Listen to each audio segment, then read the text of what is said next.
মধুপুর গ্রাম, সেখানে শেঠ অসুস্থ হওয়ার খবর ছড়িয়ে পড়ছে সব জায়গায়। শোনো শোনো, সে খুব অসুস্থ।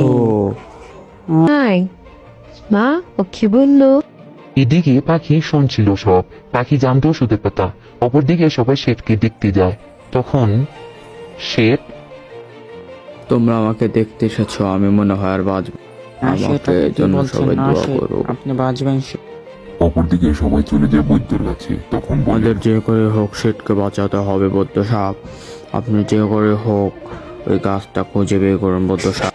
ওইদিকে সবাই চলে যায় গাছটার কাছে। তখন সবাই গাছটার দিকে তাকিয়ে থাকে। এই সেই গাছ, গাছে কুড়ালানো, কাটতে হবে।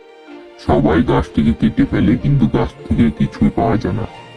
অপরদিকে টুনি জানে সেই গাছের পাতা কোথায় পাবে। সে সেই গাছের কাছে যায় এবং সেখান থেকে সে একটি পাতা নিয়ে আসে শেঠের কাছে। শেঠ তখন দাঁড়িয়েছিল, কিন্তু টুনি যাওয়ার সাথেই সে উল্টো হয়ে, কিন্তু টুনি পাতা দেওয়ার সাথে সাথে সে উঠে দাঁড়িয়ে।